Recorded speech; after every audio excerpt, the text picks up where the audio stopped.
হত্যাকাণ্ড সহ যে সকল অনভিপ্রেত ঘটনা ঘটেছে সুষ্ঠু ও ন্যায় বিচারের স্বার্থে সে সকল বিষয় এই শাসনকাল নিয়ে কথা বলতে গেলে প্রথমেই আসে এক প্রশ্ন, কিভাবে দীর্ঘায়িত হলো ক্ষমতা, কিভাবে একটি দল অজনপ্রিয় হয়েও এত দীর্ঘ সময় ধরে ক্ষমতায় থেকে গেল, আর তার পরিণামে দেশের জনগণ কি হারালো।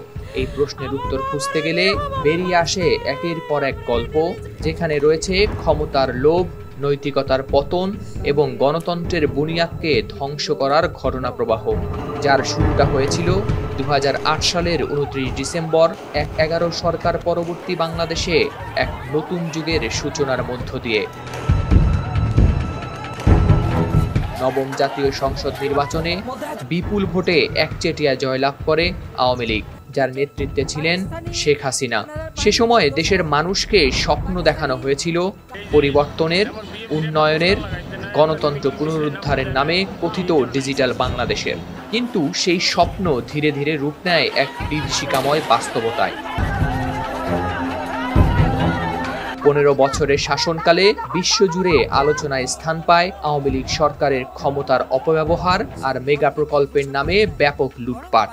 এই 15 বছরে প্রশাসন, বিচার বিভাগ এবং আইন শৃঙ্খলা বাহিনীর দলীয়করণ ছিল এতটাই গভীর যে সরকার তার ক্ষমতাকে টিকিয়ে রাখতেই সবকিছু করেছিল। প্রশাসনের গলদ, বিচার বিভাগের অবিচার এবং আইন শৃঙ্খলা বাহিনীর নির্যাতন সব মিলিয়ে এই শাসনকালকে মনে করা হয় এক অধ্যায়, যেখানে জনগণের অধিকার বারবার হয় পদদলিত।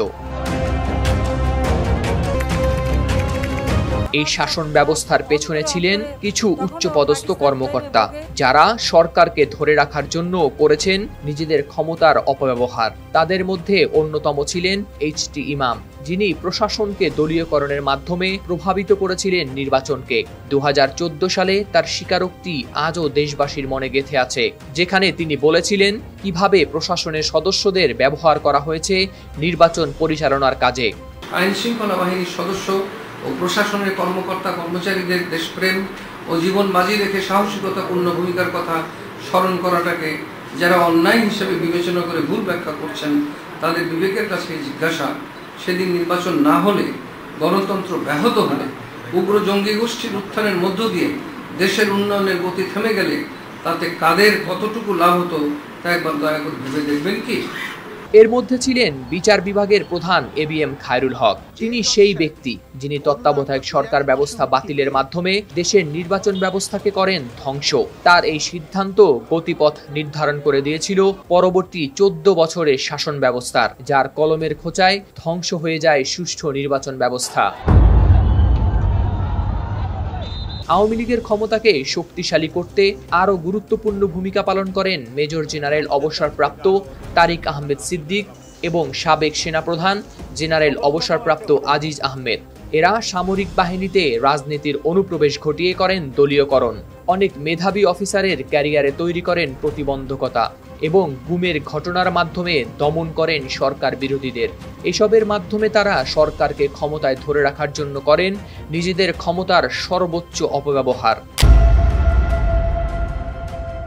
একটি দেশের গণতন্ত্রের মূল চালিকা শক্তি হলো নাগরিকদের ভোটাধিকার, আর তা নিশ্চিত করতে যাদের ছিল সর্বোচ্চ দায়িত্ব, সেখানেই 2012 থেকে 2022 সাল পর্যন্ত দায়িত্ব পালন করা 3 নির্বাচন কমিশনার কাজী রকিবউদ্দিন আহমদ, কে.এম. নুরুল হুদা এবং কাজী হাবিবুল আউয়াল করেছেন একের পর এক প্রশ্নবিদ্ধ নির্বাচন। প্রতিটি প্রশ্নবিদ্ধ নির্বাচনের আয়োজন করে ভূমিকা রাখেন আওয়ামী লীগ সরকারকে ক্ষমতায় ফিরিয়ে আনার। তাদের সময়ে অনুষ্ঠিত প্রতিটি নির্বাচন ছিল বিতর্কিত, যা বিবেচিত হয় গণতন্ত্রের জন্য একটি কালো অধ্যায় হিসেবে।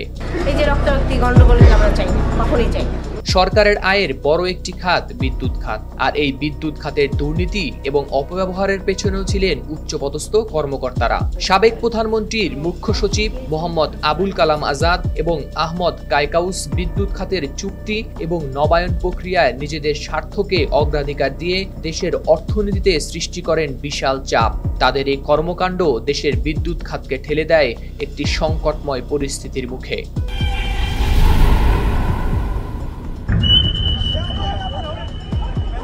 সরকার তার ক্ষমতা ধরে রাখতে তৈরি করে জাতীয় টেলিযোগাযোগ পর্যবেক্ষণ কেন্দ্র NTMC, যার যাত্রা শুরু হয় 2013 সালে। সংস্থার মহাপরিচালক মেজর জেনারেল অবসরপ্রাপ্ত জিয়াউল আহসান নাগরিকদের ফোন কল এবং ইন্টারনেটে বিভিন্ন যোগাযোগ অ্যাপে আড়িপাতা এবং নিয়ন্ত্রণের কাজ করতেন। এই সংস্থা থেকে প্রাপ্ত তথ্যের মাধ্যমেই দমন করা হয় বিরোধী মতকে, যা ব্যবহৃত হয় সরকারের ক্ষমতা ধরে রাখার কৌশল হিসেবে। আওয়ামী লীগের ক্ষমতা ধরে রাখতে পুলিশ বাহিনীর ভূমিকা ছিল অপরিহার্য। আইজিপি AKM শহীদুল হক, বেনজির আহমেদ এবং মনিরুল ইসলাম এ সময় দায়িত্ব পালন করেন। তাদের নেতৃত্বে বিচার বহির্ভূত হত্যা, গুম এবং বিরোধী দলের উপর নিপীড়ন নিয়মিত ঘটনা হয়ে দাঁড়ায়। শেখ হাসিনার বেসরকারি শিল্প ও বিনিয়োগ উপদেষ্টা সালমান এফ রহমান তার ব্যবসায়িক সুবিধার জন্য সরকারের সঙ্গে সম্পর্ক গড়ে তুলেছিলেন এবং তার ব্যবসা প্রসারিত করেছিলেন। তাকে স্বজনতোষী পুঁজিবাদের একটি বড় উদাহরণ হিসেবে দেখা হয়। প্রোটেকশন কাউকে দেওয়া হবে না, তো সেটা তো আমরা এই 15 বছরের শাসনকালের পরিপ্রেক্ষিতে দেশের জনগণ আজ অপেক্ষা করছে একটি নতুন দিগন্তের সূচনা দেখার জন্য, যেখানে ফিরে আসবে ন্যায় বিচার, সুশাসন এবং মত প্রকাশের স্বাধীনতা। জনগণের আশা, ভবিষ্যতে এমন একটি সরকার আসবে যা জনগণের জন্য কাজ করবে এবং দেশের গণতান্ত্রিক মূল্যবোধকে পুনরুদ্ধার করবে।